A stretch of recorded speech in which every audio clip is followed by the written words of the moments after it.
Hello, Mr. Haussman. How may I help you? Hi, yeah, listen, I noticed my thermostat only has two settings. One, Arctic freeze. The other one, hot as lava. Anywhere for more mild temperature, kind of like summer in Saskatoon? Do you live, eat, and sleep the hotel industry? Looking to brush up on your game? You've come to the right place. Welcome to No Vacancy, the hospitality industry's #1 podcast, with your host, Glenn Haussman.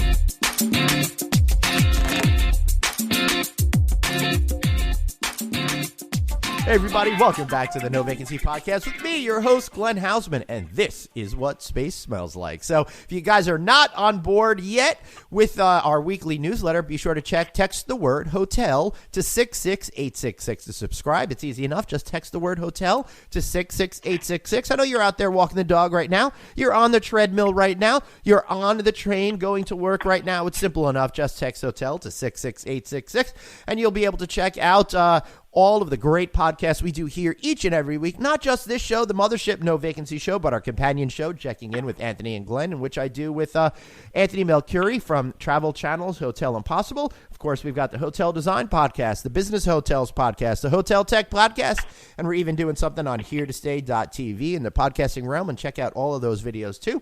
And thanks a lot to the good folks at Red Roof for being a sponsor of the show. Love having these folks on board, and they're going to be supporting us once again at the upcoming AHOA conference next month in San Diego, and that is the 23rd through 26th in San Diego. I'm very excited to be there. We're going to have the big No Vacancy recording studio over there, so come by, say hello, participate in the show from 1 o'clock to 3 o'clock each day. We want to get your thoughts, your opinions, your participation in the AHOA community, what it means to you.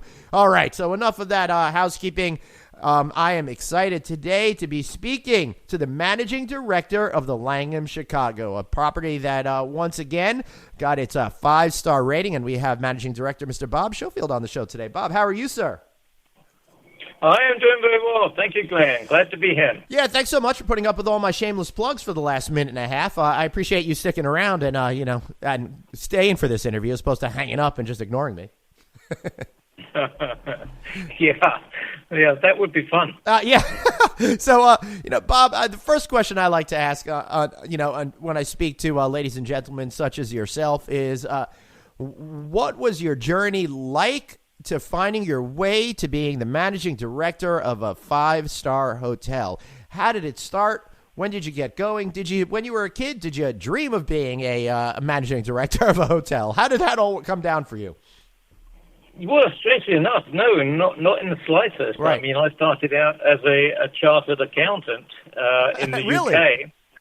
Yeah, and just ended up basically joining a company at that time called Forte, big British hotel company. Yep. And that's how I got into the hotel field. From there, I progressed through various financial positions, eventually ending up as vice president, North America's, all the Americas, for Intercontinental Hotels at one point in time, and similar position with Starwood, before branching into the operations probably about 20 years ago. Wow. So what made you move to operations from accounting? Because everybody says accounting is the most fun business out there. Why would you leave that? Well, in a financial capacity, having a big area, I ended up moving into an area from an operational perspective, and then just progressed from there. We had a lot of traveling, things like that. At the end of the day, didn't want to travel quite so much. Kids grew up. Mm-hmm. Got to stay married. So Yep. the wife basically, said, okay, you can't travel 300,000 miles a year. So I gave that up, and I decided to concentrate on building luxury hotels. That's awesome. So what's the go on. Please continue. Yeah, that's what we absolutely love today. It's startups are particularly great because you have a pretty clean sheet to start with, and you effectively get to put your own thoughts into how you're going to develop a business. All right. And what product, etc. All right, so you got a clean sheet. You could create a 5-star hotel in 2019. What is it that you think is essential to have in that property, and why, and how does it meet consumer expectations, or I should say exceed their expectations? Well, first of all, you have a beautiful stage. It really doesn't matter what the stage is like, to be quite honest. It's the emotional impact you have on the guests and the memories that you can create for them, because you're creating an experience. Clearly not just selling beds. It's a total performance. But the total performance is from every single one of the colleagues that we have in the hotel. In the course of a day, I might meet 4 or 5 people, but we have 500 in the hotel. So the impacts and the memories are built from our colleagues. And what we have to do there is basically get them totally engaged with all the guests on every single interaction that they have. They're totally empowered to do whatever is necessary to make the guest happy. And in fact, that's why we exist, to make guests happy. So given that as the overall objective, everything else fits in. The functions, the support programs behind making that happen is effectively what we work on all day, every day. So it sounds to me what you're saying is that the infrastructure is kind of like the entry. It's not really going to get you recognition. It's not really going to get you fans of the brand. It's not really going to make you a lot of money by just having a great building. It's essential to have a staff that creates the experience, a staff that gets to know the guests, and a staff that can anticipate what people want and deliver on those service promises. Yeah, simply said, Glenn, it's stage and performance. It's like going to the theater. Stage, the production and everything else can be great, but at the end of the day, you walk away, you talk about the people that were performing, you liked them, you didn't like them, you thought they were great, et cetera, et cetera. It's the same thing in a hotel. Every single interaction that a guest has with one of our colleagues is remembered in a good way or bad way, and hopefully we're able to get a lot more good ways than bad ways. But that is what we focus on. It's hospitality in the true sense of the word. Right. So how do you craft an atmosphere as managing director that your complement of staff at the property level is able to deliver on that service promise that you're saying is going to exist at your property? Well, one, we advise them, first of all, when they join us, that they are one of our guest relations managers, regardless of the function that they actually do in the hotel. Everybody is a guest relations manager. Everybody is empowered to do whatever is necessary to make the guest happy, but they have to engage. It's like greeting your favorite aunt, but being a little bit more professional than just sort of giving her a big hug. Right. So that's effectively the atmosphere that we create. Our colleagues love it. I mean, basically, they feel empowered. By being empowered, they feel ownership of the hotel, that they can basically contribute to the culture that we're creating. Mm-hmm. And if we create the right culture and the guests go away with great memories, then effectively that's great to our social media channels. We can get our word out and communicate to the world. Right. So then how do you go about doing that? What is the process like? What are the rules that you have in order to create that 5-star environment that Forbes has said, oh, we got to give these folks that 5-star, verified signature? Yeah, well, one is personal motivation. Mm-hmm. All our managers, all our teams are focused on this very goal of creating memories. The engagement is key. As I say, we ask, we make sure that our guests are having a good time. So that's sort of part of our process. We do have a systematic approach to quality control, though. We have standards. We have hundreds of standards that our colleagues have to comply with. But we basically train and coach them on that on an ongoing basis. We don't just get inspected by a third party a few times a year. That doesn't cover our 120,000 guests that stay with us every year. So effectively, we have to have everybody trained on a continual basis.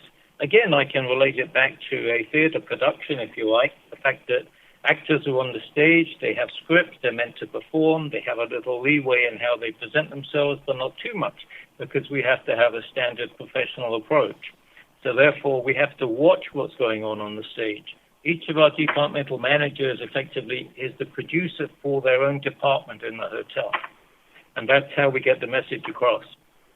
That's excellent. So how do you imbue in them that they have the ability to create their own production, to be that producer and not have to constantly go check with and answer to you?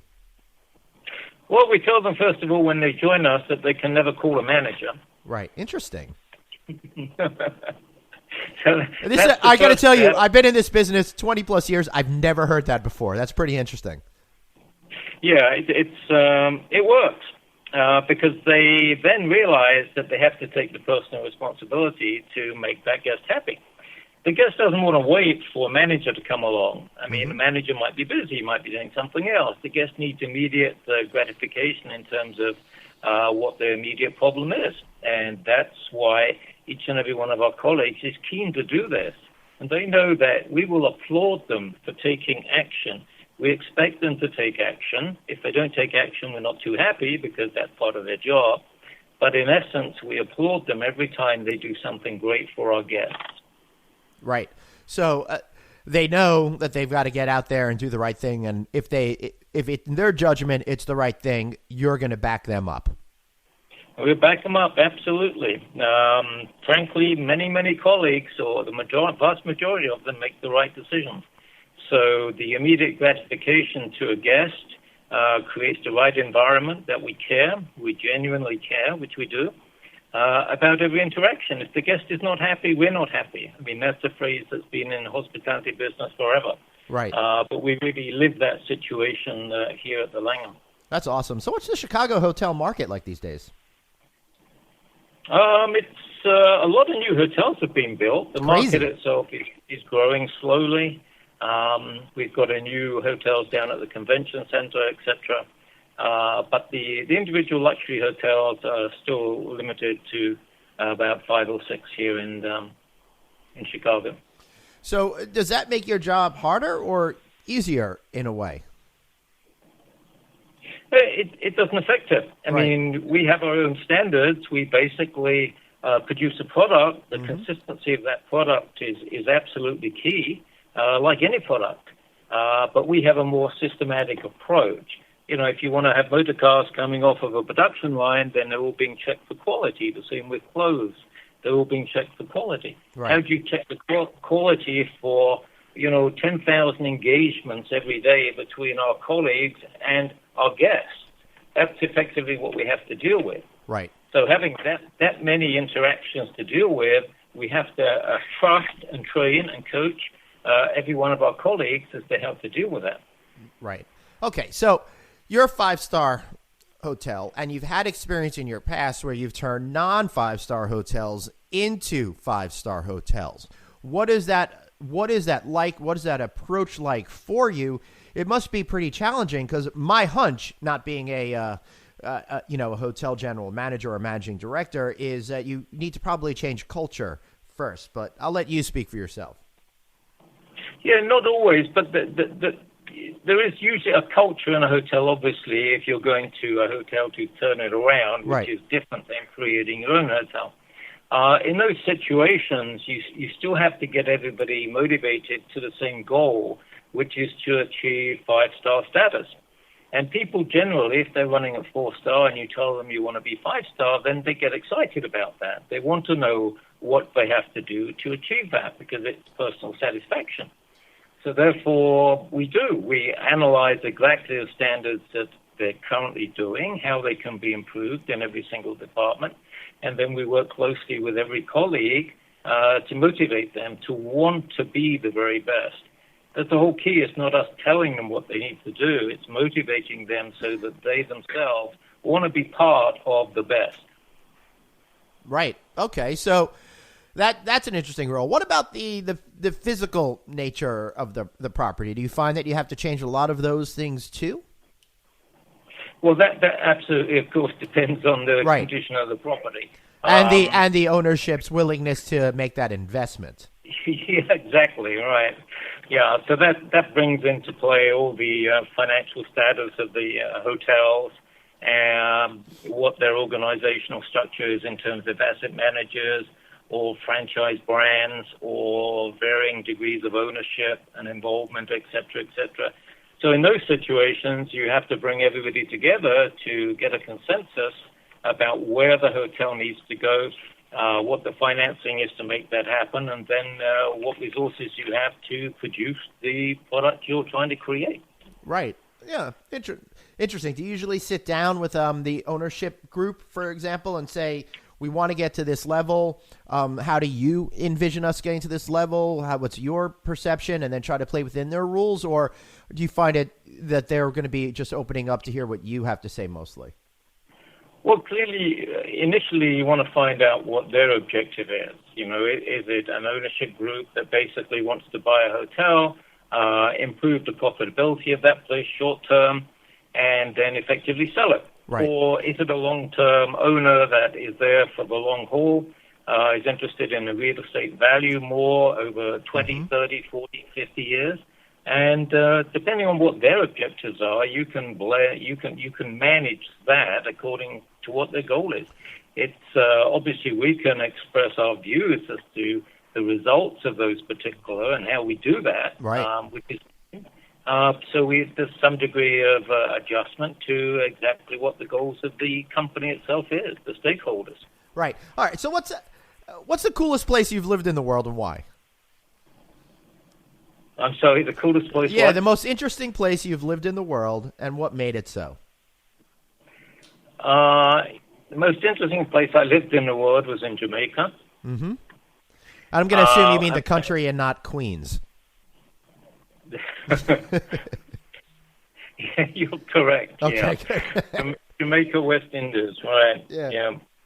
I worked there for the government, right. And effectively I was in a financial capacity at that time, and we were centralizing under the government all the privately owned hotels in the country, and we were also building about 5 or 6 hotel projects at the same time.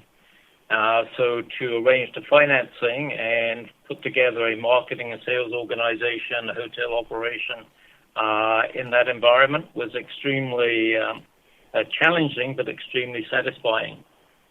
Yeah, I mean, challenging for sure for those folks listening out there that don't understand Jamaica. For a good chunk of time, it's been not the safest place, especially the town of Kingston. I remember once, Bob, I got to go on a press tour. This is back in the year 2000 when I was still green, and we had armed guard take us around with us wherever we went in all of Jamaica, which was really uncomfortable. So, were you accepted as a local when you lived there? How did that work? Well, yes, absolutely you were. Mm-hmm. Jamaica is an absolutely lovely country. It's gorgeous. I mean, like individually, the people I've met have all been fantastic too. The people are beautiful people. Yeah. I was there for 5 years, and it was thoroughly enjoyable. There are elements which, like any other place in the world, you have to deal with.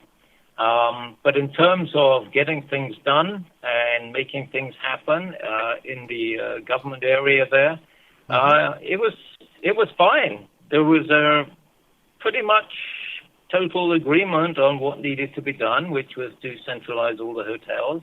It was a question of making it happen in some difficult situations with lack of foreign currency and lack of tourism into Jamaica because of the reputation that you just outlined, Glenn. Yeah, it's a shame that they had that reputation because it's one of those things that I've never felt unsafe there. You go to these resorts, and a lot of Jamaica, and again, I'm not saying this for your sake, but for the listeners, there's a lot of all-inclusive resorts. So you go there, and you're within their ecosystem there. So it's not even like being in the greater part of the country. So I don't understand why people seem to put up barriers for themselves to not want to go visit this amazing country.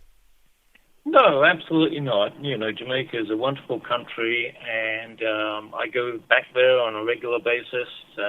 Great resorts, mostly decentralized now from the government, more privately owned. But at that time, that wasn't the way the government was looking at things. It was basically taking control, so they could create more employment, build more hotels.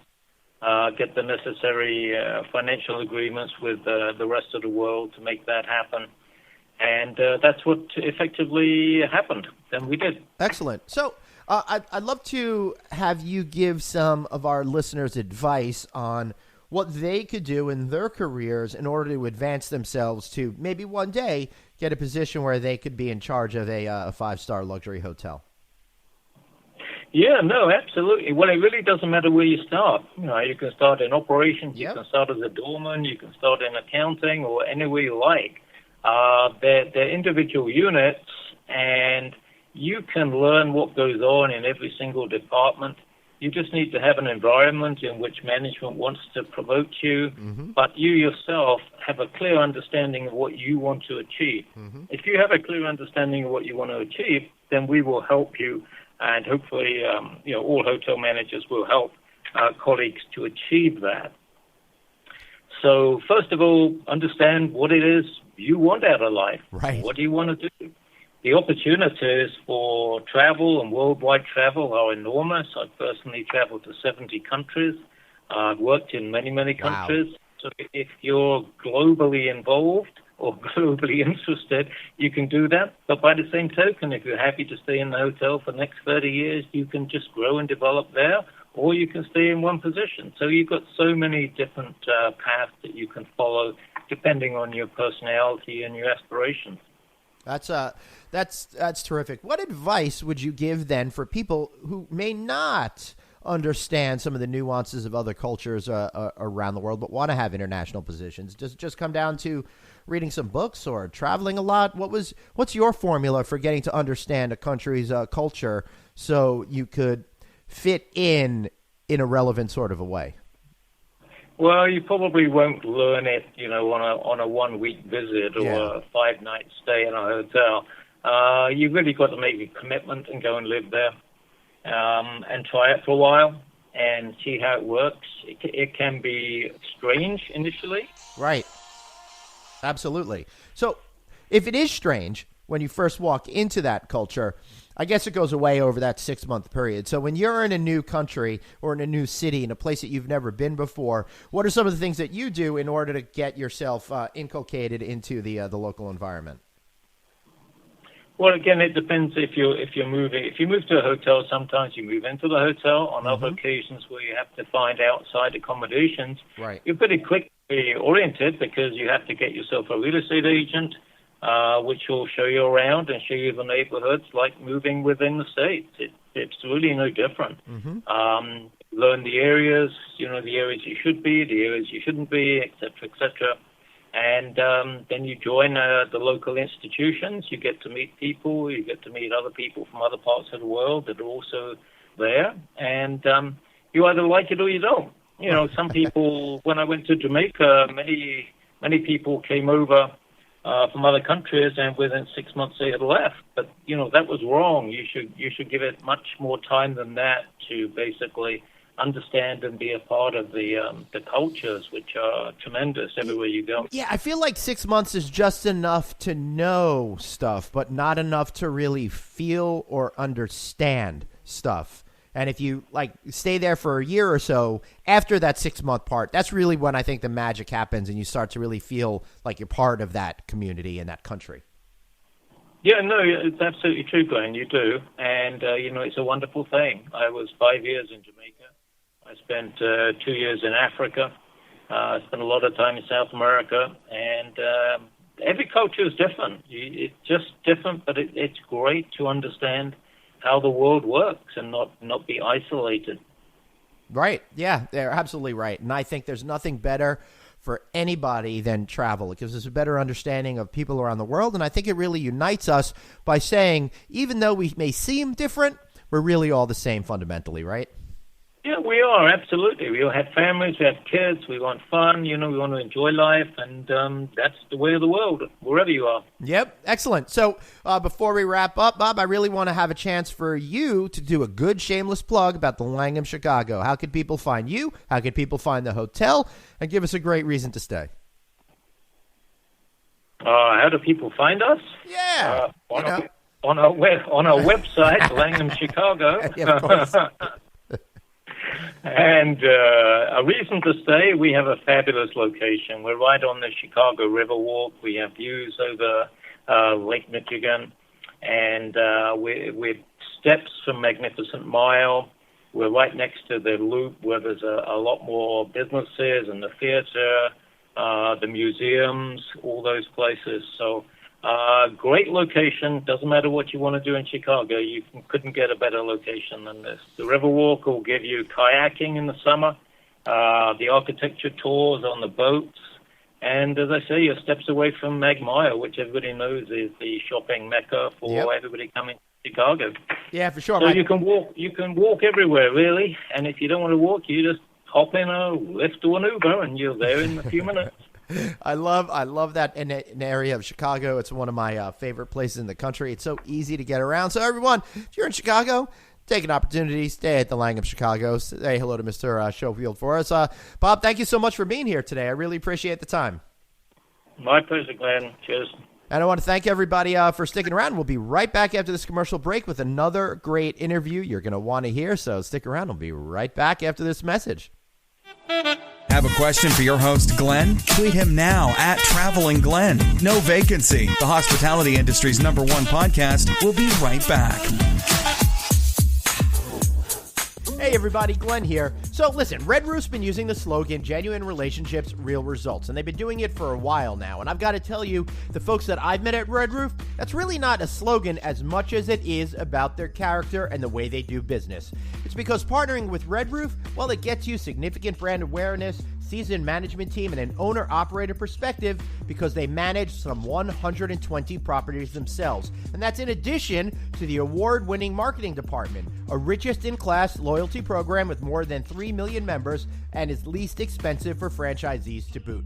Hey, that's not just what with Red Roof, which has been voted best budget hotel brand by USA Today readers 3 of the past 5 years, but it's also Red Roof Plus, the brand extension that created the upscale economy segment and will be Canada's first introduction to Red Roof with a new property opening soon in Calgary. Be on the lookout for that. And for franchisees looking to get into the explosively fast-growing extended stay market, well, Hometown Studios by Red Roof has more than 50 renovated properties in more than 35 markets. And of course, you've got the Red Collection, a group of mid-scale, unique hotels that are hyper-local and inspired by each city's vibe and culture with brand standards based on consumer wants rather than design mandates. Now, properties are open in Manhattan, Chicago, and Springfield, Illinois, with more coming. So today, it looks like many of the industry's best opportunities can be all found under the same roof, each one offering, you guessed it, genuine relationships, real results. To learn more, visit redrooffranchising.com or call 888-473-8861. That's 888-473-8861. Tell them Glenn sent you. Back to the show. It's No Vacancy, the hospitality industry's #1 podcast with your host, Glenn Haussman. Hey everybody, welcome back to the No Vacancy podcast with me, your host, Glenn Haussman. Super excited, as always, to be with you here each and every week. Man, I've been traveling all over the world in 2019, and I've been having a great time because I've had the opportunity to go and experience all of these awesome new hotel concepts that are coming out there, and I'm really learning about a side of the business that you and I probably didn't even realize were there for the longest time, but has suddenly been thrust into the mainstream. And I'm talking about a new way of people staying together, the whole idea of being in it together, the whole idea of creating an instant community wherever you go. And I keep bringing up the words community wherever I talk because I think it is so essential to the future. And that's why I have Mr. Philip Bates with me here today. He's the co-founder and CEO of Bode. You seem to be really ahead on all of these issues that I'm thinking about every single day, and you were there first. So congratulations. Thank you. That's great to hear, and thanks for having me on. Yeah, it's really interesting. I think the best place to start is let's maybe share a little bit about what the concept of Bode is, and then we could talk about some of these bigger issues that I see flying around. Absolutely. Well, you touched on a lot of the issues. I shouldn't even say issues. I'd say opportunities that Bode is addressing, and that is that when you look back at the history of hotels, we feel like they've largely been centered around the individual traveler, hitting center stage with Conrad Hilton and sort of roadside motels and things like that back in the 40s and 50s, evolving up through the timeshares, through the boutique hotels, through the lifestyle hotels. And now we've most recently seen a proliferation of things like Airbnb, shared housing. And what we think that has unlocked is really a massive pent-up demand of people wanting to travel in parties of 3 or more. That's with their friends, their family, their colleagues. And while there certainly are really good attributes about vacation rentals and things of that nature, they often leave you wanting some of the experiential elements that kind of boutique hotels have. Right. And that's really how we arrived at Bode, which, similar to what you alluded to at the beginning, Bode is how we want to travel. We travel with our friends. We travel with our family. We want a certain level of design. We want a certain level of vibe. We also want a certain level of consistency, cleanliness, and things of that nature. Right. And that's really what Bode's about. We call it group lifestyle traveler. That's travelers who are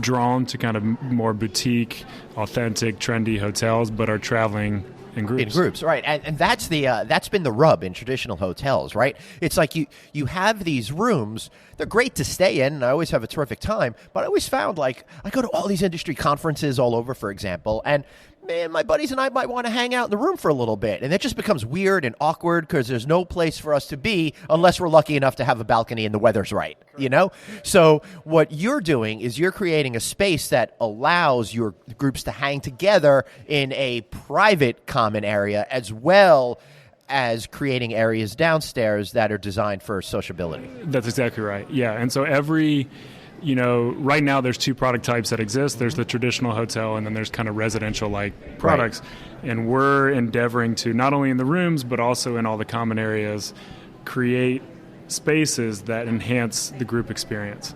And so from our bars to our fire pits to our ping pong tables to our concert stages, all that is to foster and enhance group interaction. Right. Okay. So I have to do a dad joke here, so I apologize for you, but it's a good thing you don't have an ego and named it after yourself, because Bates Motel probably wouldn't go over too well. No, but we're not scared of that. Yeah. We like to make lemonade with the lemons. Yeah. Yeah. I just wouldn't highlight the shower experience if that was the case, if you went with that name. But all right. I like to do timely references here because 1950s Alfred Hitchcock movies are very timely.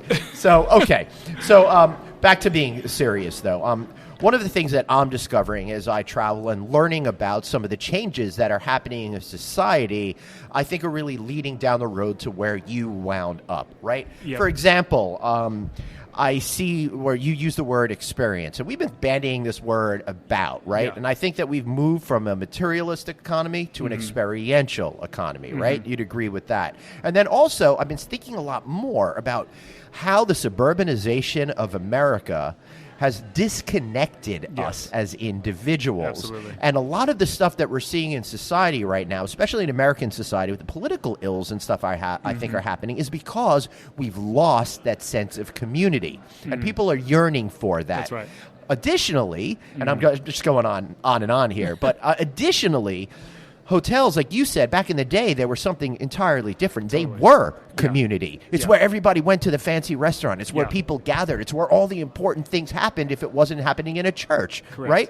So all of these things together have left us with a giant hole that we need to fill. Yeah. And that's why I think that we're moving in this direction. And I like that you said the word opportunity, because it's really opening a whole new world of hoteliers out there to find success in new and interesting ways. Yeah. We couldn't agree more, and I think that we have sort of three values. We always hit craft and culture are two of them, but community is one of them. And I think that that translates into a lot of different elements, from the community built around the group with which you're traveling, to community that's fostered with other groups while you're there, to the interactions with the staff, and then to Bode bringing in the local community into the project. And I think that that's the challenge right now, because when you're out building a hotel, you're really constrained by what the capital markets are going to kind of impose upon you. Yet what the guest wants is this authentic, community-driven experience, and really balancing those two is a huge, huge challenge. So that's an interesting challenge that leads to opportunity, because you need to convince the people that are putting out the money that this is where we are heading and that they should be behind this. And I think some of the trouble that people have is getting finance for projects that aren't the same old cookie cutter select service hotel that's rather fungible at this point between a lot of the brands. Exactly. That's 100% right. And the structure is a little bit broken for that, because the loan officer that you're dealing with for your construction loan, or the associate at the private equity firm, they're not really compensated in a way that motivates them to do something new. So that's why you see such a proliferation of select service and things of that nature. And while that certainly has its place, and it's a good business model because of the operating margins, but really the investors who are more forward thinking and are able to look ahead and see where the guest is moving, I think are the ones who can capitalize on some of these opportunities, and they are out there. Yeah, they certainly are, and I'm seeing a lot more brands that are starting to pop up that are attempting to focus on this. But that's correct. You seem to have a really fully realized vision. So I'd love to share with the listeners what the actual experience is like. It looks like it's very high design. Yeah. You've got cool social areas. I think you got like ping pong tables and stuff. But me just saying that doesn't really translate to what how people are staying and how you're fulfilling that sense of community. Correct. Yeah. So I'll launch into it, and you steer me as you see fit. Sure. And don't worry, I'm very good at interrupting. I'm sure. I can tell. No. From a design perspective, we think that for a long time, America, being one of the younger nations, has brought a lot of its design from overseas, from Europe, from Spain, from Latin America, et cetera. I think about traditional five-star hotels, for example. Very European. Very European. Whereas now I think we're in this moment where we're sort of embracing America's culture. And so when we start our design, we really want to know what is the pulse of that city, what are the forward-thinking designers doing there, and how can we incorporate that into a boat. So that's kind of like the vibe. Then when we travel to places, we want to drink the local coffee. We want to know what the local artisan is making. We want to understand what's going on in that city. So we partner with local winemakers, coffee producers, et cetera, and we bring that into our food and beverage offering. Our staff, same thing. We hire locals. We train them on all these places so that when you arrive, they can educate you on what that city has to offer. That is so important to me. I find it frustrating, and I may have said this before on previous episodes of this podcast, but I find it infuriating when I go to the front desk and I ask for a piece of advice, and a lot of times I get back the answer, "I don't know, I don't live here." Like that's acceptable. Yeah, totally. And I mean, part of our training is we actually we're about to open another one in Chattanooga in April, and we're going to start taking the team out to these places. So not only do they have sort of a sheet where they can tell you where to go, but they've actually been there and have ordered the burger or whatever it may be.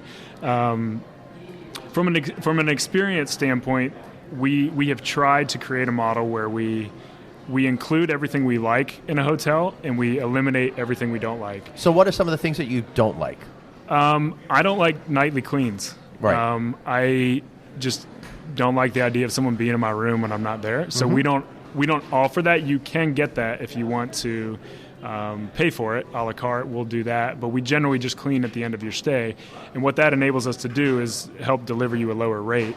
Because for us, we're always when I travel, I want to be at the coolest, most relevant place that's close to where I need to be, that's at a price I can afford. Right. And so a lot of these higher-end boutiques and lifestyle hotels, while they are trendy, they're at a price point where a lot of people just can't go there. Yeah, that makes a lot of sense to me. And the whole thing with the cleaning of the rooms is interesting. It's like one of those rules that we've always done it that way, so we should continue to do it that way. Correct. And I personally, as a hotel customer, I think has matured on this issue because it was so theoretically sacrosanct. You can't ever change it. Yeah. But then I started to realize my buddies and I, while we're on the road, we put on that "Do Not Disturb" sign all the time anyway. Totally. Because we want to be left alone. Yeah. So why do we need daily maid service? We don't.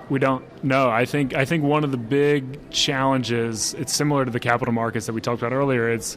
There's a certain fear associated with breaking the norm because you think that's going to hit your rate that you're comping against in the industry.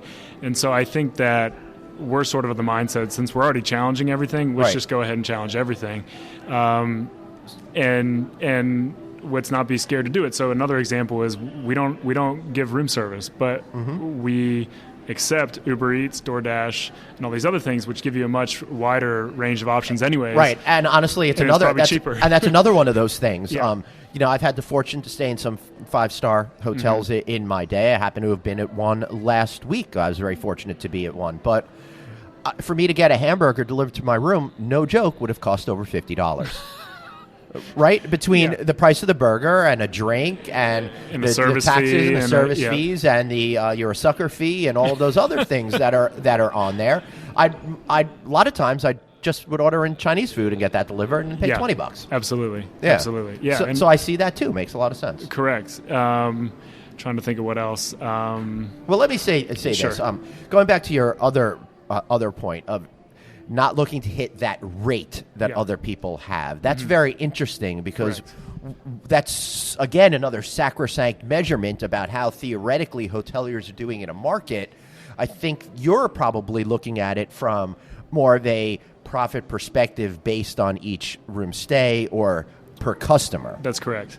Yeah, and I think, look, don't get me wrong. Like we want to get the highest rate we possibly can, but when we start to have to make projects pencil because we're stepping up the rate for X, Y, and Z, we'd rather come in at a rate that's a little bit below our comp set with a service offering we know we can deliver on that will flow through sufficient capital to the bottom line and make us competitive.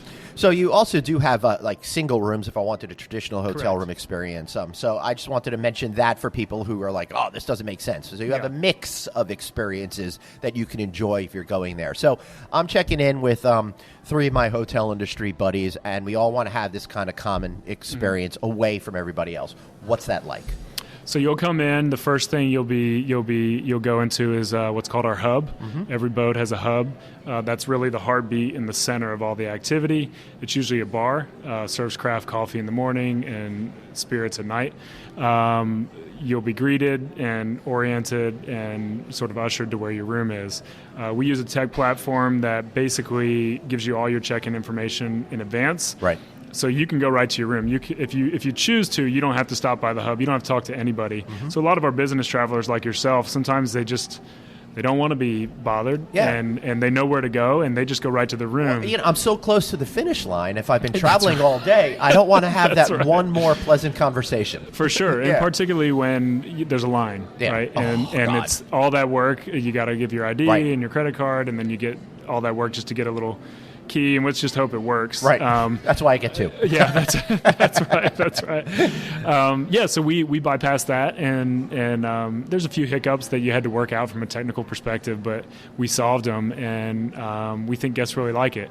And so we like to have the offering for the more efficient, well-traveled folks. They can go right in. For those who want a little bit more engagement, we have our staff ready and waiting there.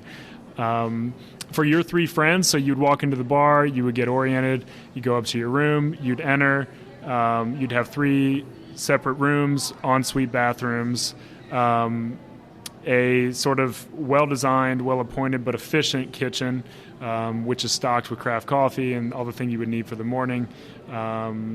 Sort of a workspace, living room, TV, balcony. So cool. Some of our larger units have like backyards where you can. Wow. Because on multi-story properties, you can open some out to the backyard depending on the city. And then we like to have what we call our special move, which is sort of just something kind of fun and exciting in every different one. So in Palm Springs, we're doing sort of a very, very deep kind of pool experience. In Chattanooga, we're bringing in I don't know if you're familiar with duck pin bowling. I am sort familiar of like with it. I played it in Canada. Yeah. That's actually kind of the region that it's popular in, Pittsburgh as well. Chattanooga is it the same as Candlestick? Yeah, they kind of use them interchangeably, and I think technically there's differences between the two, but for you and I, it's the same. I think there's like 12 pins, and you use tinier balls. You use tinier balls, smaller space, and we think that's a kind of fun, vintage feel for people to drink beer around and engage for no cost. Oddly enough, bowling seems to be having an incredible resurgence in the United States, which is really surprising to me. And again, I think it goes back to that sense of community where you can hang out with a couple of people and do an interactive activity. Yeah. It's very highly focused, but allows you to eat and drink as well. That's totally right. And I don't think anyone's really there to get another W on their scorecard at the bowling game, but they're really there to have fun, eat, and drink. I am. Oh, you are? No, I'm not. Well, I am too. So it's I don't like to brag, but last time I bowled, I nearly got 3 digits in the score. Yeah, nearly. Nearly. That's really good. Sorry to distract you. Please no worries. continue. No worries. So that's sort of what we're about. We're starting to. I'll give you a little sneak peek into sort of a dinner experience we're going to start rolling out at everyone, and we call it Bode's Table. Right. And the idea there, back to the point on community, is that we will be inviting guests who are coming in groups as well as locals to a sort of outdoor, over the fire cooking experience where you're eating and engaging with basically strangers, and it'll be set outdoors, in most of the locations. The cooking will be on an open fire, and really the idea is to kind of bring people together in a way that,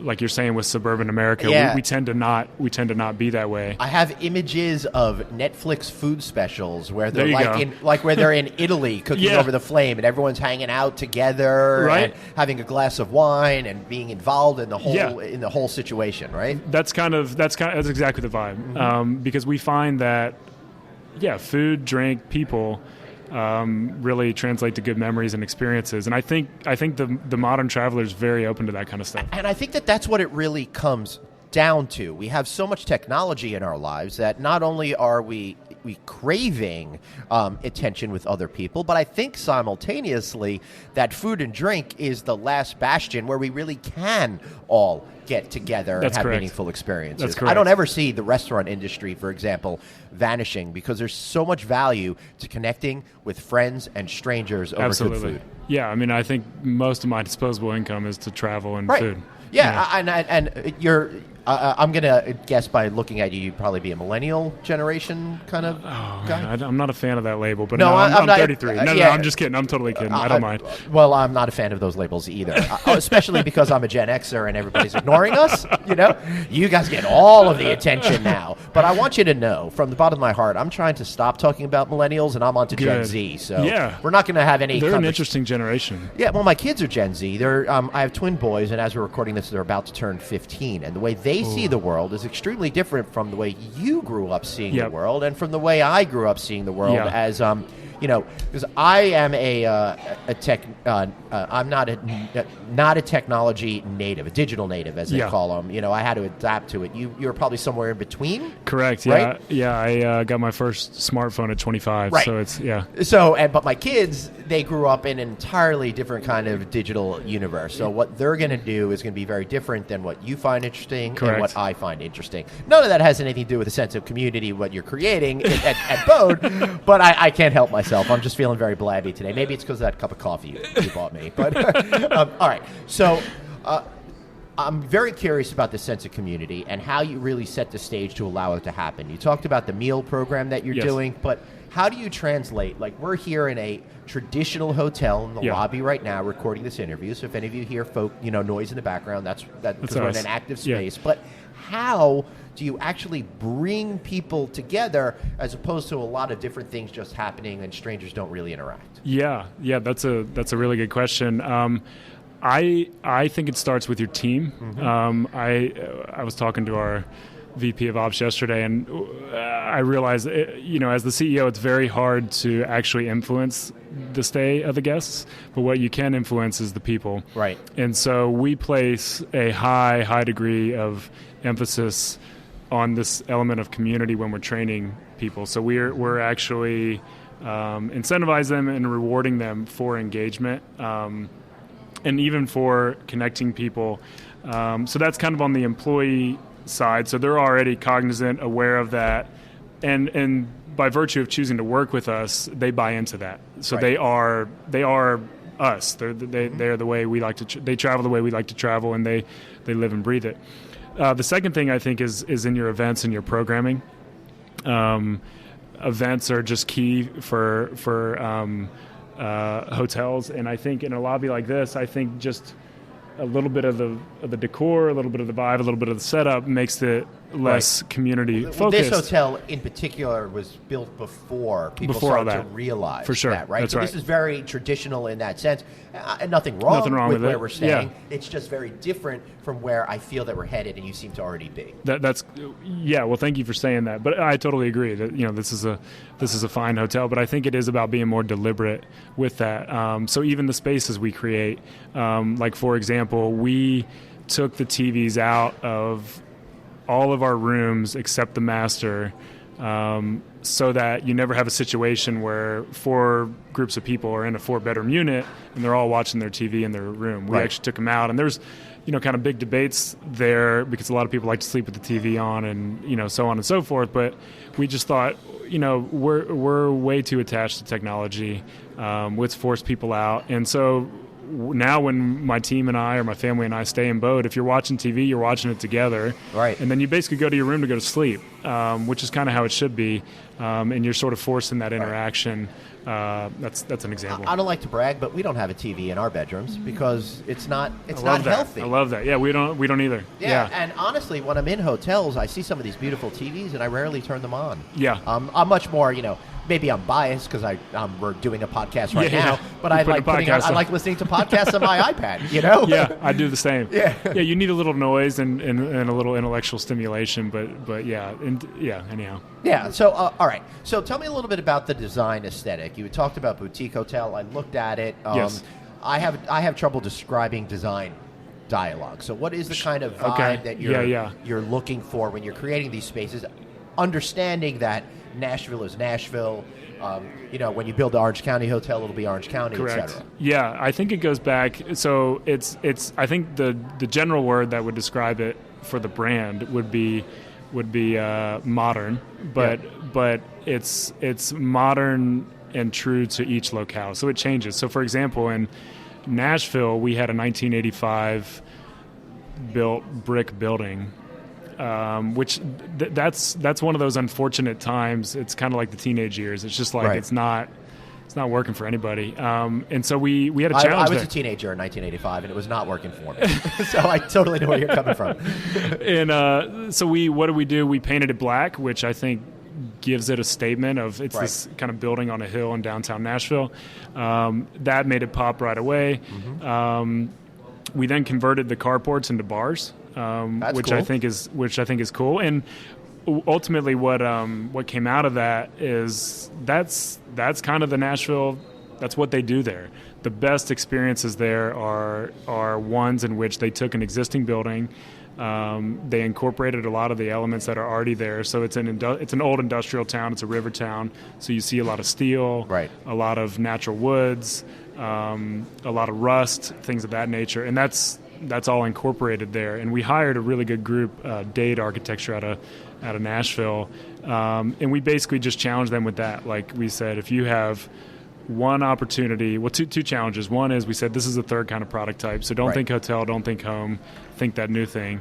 And the second one was if you had one opportunity to show the world what your city is, do it here. Cool. And I think I'm really proud of what they did. They're great. They're great people, and it looks great. It looks great, and I'll try to post some pictures with social media and stuff like that, and I'll work to get them. But the one component that we haven't really talked about, we've talked about creating the sense of community. Mm-hmm. We've talked about how your staff is very in tune to the outside community. Correct. So how do you seamlessly blend encouraging people to go out and have the experiences within the community, while also making sure they come back and spend money in your hotel?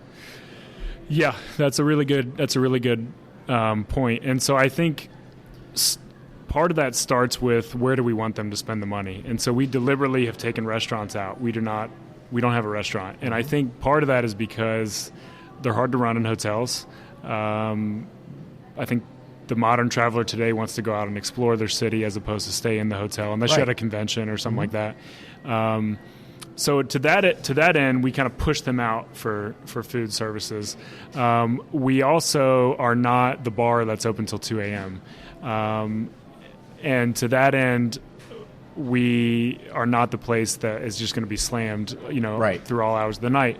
What we are is kind of the best cup of coffee in town in the morning, good pastries and things like that. So we want you there. Because our units do have multiple bedrooms and common areas, we have a bottle service, so you can get bottles of wine, you can get 12 packs of beer, bottles of whiskey, whatever. And then we have a great kind of strong happy hour that we text everybody when it starts, and we usually are giving a drink on the house or something like that to pull them down for that happy hour. So our happy hours usually have live music. They're very lively.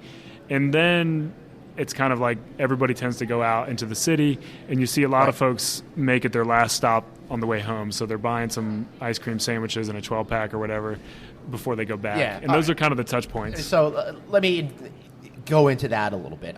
One of the things that I always encourage people to do is get people to come down to that bar with the free drink, because typically they're not just going to have the one, especially if they're in a pack. Yeah, right? That's right. So they'll get the first one, that'll get them started, then all of a sudden you get 2, 3, 4 rounds, whatever it might be. Yes. Right? And the second part is, a lot of times my buddies and I, when we have a night, we're done with going out. We want to hang out on the balcony and have that 12-pack. I just did it in January with a group of guys after going to the Alice conference in LA, right? Because we were all exhausted from it. We just wanted to spend time together, but still have that balcony and just kind of enjoy ourselves. So you're really hitting on all of these things that us older people like, and seems to be the trends for younger folks as well. Yeah, absolutely. I think you touched on it right there. Those times with your friends where it's a 12-pack and it's a more informal setting, it's not so loud. Right. We actually have so you have your in-unit spaces, and then we also have what we call our front porch, which is a converted carport that has like ping pong in it, has couches, and it's way more leisurely, but it's for that exact event. We even have a truck that you actually tailgate on. We converted the bed so you can go up there with your 12-pack and your friends, and it overlooks the city. That's awesome. And you can just hang out there till whenever. But there's not going to be a ton of people around you. There's not going to be pounding music. It's kind of how we like to travel. No, that's awesome. Before we wrap up, is there anything that we missed? No, Glenn, you really hit me from all angles. I think we covered it all. This was fun. We didn't cover one thing. Okay. Bode. I guess it's a play on abode. It is. Right. Correct. So where did the name come from? How did you figure that out? Because I guess you're trying to connote cozy, comfy. There's a little bit of that. There's some of that connotation. Actually, a industry kind of brand strategist named Ken Fine helped come up with that. And the idea is we think that travel is increasingly getting integrated into our lives in such a way that if Bode does its job well, you should never feel out of place. Right. You should never truly be kind of longing for something that's familiar, but rather you should be kind of seamlessly integrating into a Bode in whatever city you're going into. Right. And that's really where it came from, removing those frictions, removing that feeling of a stranger, and really just seamlessly entering a city. Well, I would say the future bodes well for you. There you go. Sorry again. No. Bookending it with horrible jokes. Resist. Yeah. So at the end of every show, I'd like to give everyone a good shameless opportunity for a plug. So plug yourself, your company, all that good stuff. I'm gonna go with come to Bode Nashville. That was our first one. That's a special one. Do they get discounts if they come through Glenn? They can. All right. Sure. We'll work on something like that. And we're coming to Chattanooga, Palm Springs, Savannah, Greenville. Got a lot coming. Awesome. So come stay with us. Yeah, well, congratulations. I look forward to getting down to Nashville with a group of my friends, going out, having some peg leg porker barbecue, Absolutely. then coming back and having a 12-pack in my backyard. Glenn, thanks for having me. Hey, thanks for being here, and thanks to all of you for listening. Be sure, if you're not subscribing to us, find us on iTunes, Google Play, and wherever your finer podcasts are found. And please give us that 5-star rating on iTunes. And if you do, give me that 5-star and a review on there. I will call you out on this show. So thanks for listening. And I will be back next time. That is, unless I decide to move to Nashville and force these guys to kick me out of their hotel. Thanks. See you guys next week. Thanks so much for listening to No Vacancy, the hospitality industry's #1 podcast, with your host, Glenn Haussman, online at rouse.media, on Twitter at Traveling Glenn, and on Facebook.com/Glenn.Haussman. We'll catch you next time.